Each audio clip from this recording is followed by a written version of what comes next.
think I understand what I just saw. Honestly, I'm still trying to understand if I understand what I saw. That's the best I can sum up this movie without spoilers, okay? And I'm not going to spoil the film, so if you're here to know whether you should see the film, stay tuned. I'm here to tell you in a non-spoiler way. And then as I get a little going, I may give you a little bit more, so if you want to tune out at that point, you can, but you will be warned. Look, Tenet. I saw it in theaters. This is the second time I've been to theaters. Same theater I saw the last one. If you want to see my theater experience, I was going to make another video, but it's pretty much the same experience. There were maybe 5 more people in the theater, but they were spread out. So I felt safe in the theater. It is longer than New Mutants. The mask, it does eventually, you sort of forget that you're wearing the mask, but it's still not ideal. But this movie, I understand now why Christopher Nolan wants people to see it in theaters. Because you cannot casually watch Tenet. You can't have this on in the background and then, sometimes just doze out and be like, oh, what was that text I just got? Cool. Oh, yeah. All right, what were we talking about? Sometimes you do that with a movie on Netflix. You half watch or you're in and out a little bit. This is a movie that requires your full attention, okay? And in that regard, I respect it. However, it's so gosh darn complicated, and I have so many questions. It's like it's a movie that you must be required to see again, I feel like, to really enjoy. And so I'm not going to hold that against it. I understand a lot of people are going to love this film, and they're going to be so excited because it's smart, right? It's challenging you. It's giving you new ideas and pushing you where. And maybe I'm just stupid, and a lot of you will get it the first time, but man, I have such a headache from that movie, and I wanted to just check out and enjoy it and pay attention to a smart story, but it's hard to enjoy it when he's constantly trying to, get you to guess of what's going on. And then when he finally sort of explains it, you're like, what? Huh? Well, okay. What? And there's stuff like that happens that I saw coming, but I didn't understand why it was happening or why it was coming. And that's my biggest complaint with this film. Yes, I'm sure if I watch it again or 10 times, a lot will click in and make more sense. It's one of those types of movies. And I'm being vague on purpose because you can't really talk about the plot of this movie because there really isn't a plot. I mean, there is a plot, but there's not a plot except from an investigation of our lead character, our protagonist, going to try to figure out, what's happening, right? And then, of course, everything gets thrown off the way. And so, or does it? It's like, that's the movie, right? The more I tell you about what that plot is and what actually is happening, then I spoil the movie for you, which I'm not going to do. At the same time, look, I don't understand how, but I understood where it was going, is what my other frustration with this movie is. The concept, the gimmick, if you will, this inverted time sort of thing that they play with here, it's not as good as what they did with Inception. Inception was a much cleaner, smart thriller. It was a high concept that you could follow, but still give you a lot of layers. And then they got complicated of going into the analysis of the mind and which the layers upon layers, which made it more complicated. But you could sort of still follow it pretty easily the first time you watch it. And then you want to go back and say, man, that was really cool. I got to see that again. And I know I see a lot of people who are now watching it because it's now opening here in theaters in the States, and it's opened already internationally. But I see a lot of people already reacting online. Well, I loved it. I can't wait to see it again. So clearly it's clicking with some of you guys. And I'm not saying I'm dumb, but man, I got a lot of questions. I'm like, well, if you did that, then how did you do that? And does that mean this was happening? And then, wait, what? So then is that... And again, I can't ask those specific questions right now because I don't want to spoil the movie for you. So, I know this is sort of a complicated and frustrating review because that's the movie. That's the movie. So, look, if you like smart, intelligent films that will require you to see it again to really understand it and make sense, make sure it worked, which I guess it does. Nolan's smart. His team... I don't think would have gone through this movie without making sure all the loose ends are tied. But I don't always love a movie that requires you to see it again to fully enjoy it. You know what I mean? Like, to me, a second viewing should offer more, where you're like, oh. And my only problem is I don't think I enjoyed it as much as I hoped I would on its first viewing. On the first viewing, I was sort of trying to play catch up with it. It's a movie that's running at such a high speed where the filmmaker knows everything that's going on and is trying to play, hide certain cards from you. And then by the time he sort of reveals the tricks, you're kind of like, well, wait, what? And then you're asking, was this worth it? Was this worth it to do this backwards shot once in a while? I don't think so. I've seen way better sequences in his movies. There's not a standout.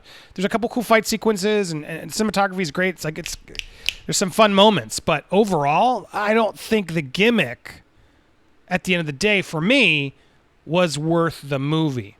Now, I think some will say, well, no, you missed this, and that's blah, blah. Sure, I believe you. I'm not disputing that, but that's just, to me, like, I shouldn't have to watch the movie 3 times to really understand and appreciate it. Now, for a lot of people, you're going to love that, right? This is a movie that requires multiple viewings and studying and learning because Nolan's smart. No disrespect to Nolan. It just didn't click with me on the first time. It may click with me on later viewings, but I don't know if I care enough now to watch it again for another viewing. It's a long movie. I understood where it was going. I don't really care at the end of the day. The characters weren't that engrossing for me to care beyond what I already saw. Case in point, John David Washington, who plays our lead, he's called the protagonist in the IMDb. He is fine. He's exactly what a leading man in a spy movie should be. However, just like I had a problem with him in BlacKkKlansman, which I know is an unpopular opinion, he's just not as good as other actors. He's Denzel Washington's son. And it's hard to not be like, wow, you're not as good as your dad. you're okay, but man, I wonder why you're getting these gigs. You know what I mean? There's a little bit of nepotism seeping through. You're just like, is that why I don't know. It's like, he's fine, but nothing about, it's the same role. He's just very straight-laced the whole movie. And it's a very Bond-esque type, and he seems like a nice guy. I don't mean to call him on blast, but he just doesn't stand out to me now in 2 movies as the leading man that I'm like engrossed by him that I need to watch his next move. He's just a guy running through the motions, and he's fine, but he's not. Again, he didn't like bring me in where I'm like I'm on the edge with him. Like, oh my god, what's gonna happen? And that's the problem with me. Like he's the lead of the movie. He's your protagonist, if you will, or is he? Again, look, that's the problem. He's fine. He's fine, but I expect the lead to be better than fine, at least in my opinion. Nolan, is clearly has a whole end game in this and a plan of what's happening in the movie. Like, there is explanations, but as I saw some of our fans, David, on one of our streams, like I asked him, like, all right, well, do you understand what it all was at the end of it? And he's a smart guy. He's like, no. So I mean, that's the problem. That's a movie you're getting into. But do I think like it makes sense if you go watch it again and take notes and really fall through? Sure, I'm sure it makes more sense, but it's a concept that I don't think can actually ever make full sense. It's like the space book case in Interstellar. Elizabeth Debicki, I don't understand her name. She plays. She's an integral part in this movie. I haven't really told you who's who, but she's in the movie a lot.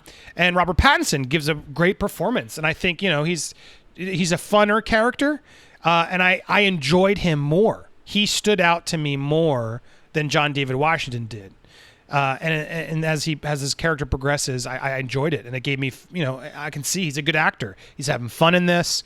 I connected to him way more. I appreciated his role, and it made me excited sort of about Batman. He sort of works with John David's character as sort of his assistant, but partner or whatever you want. I don't know. Helps him sort of pull off some of these things they do. I mean, it's just they a lot of times feels like they're just going through the motions. Now there's some cool sequences. This sequence in particular, as you'll see it, you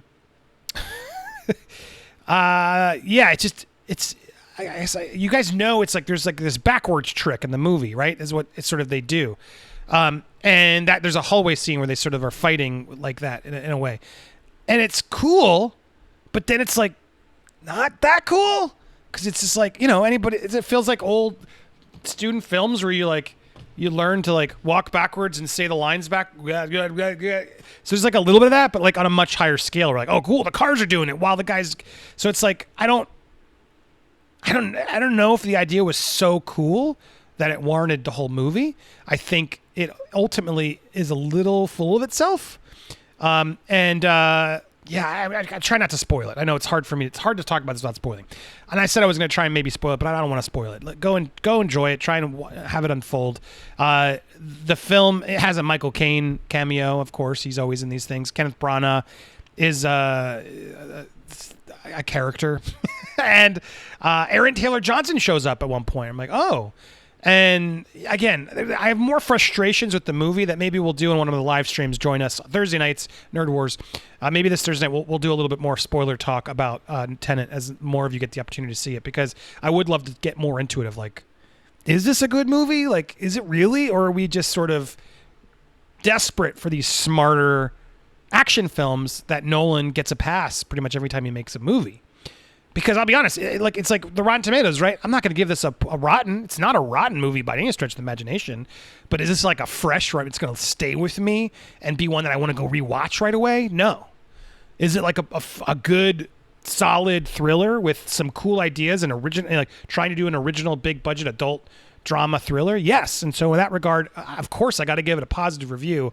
But I just wish it had stayed with me more instead of leaving a headache, which it kind of did, and not the fun kind of headache. Like the movie Arrival, to me, was another example where it's like it makes you really think, and then it sort of reveals itself, and you're like, whoa. And it like the whole concept, I don't want to spoil Arrival, but I loved it. Denis Villeneuve's Arrival. Check it out if you haven't already. And that one has stayed with me. Like, it's complicated and slightly open-ended, but it challenges you in a way where it's like, even Inception in a way, I think, did that. Inception's a much safer commercial bet.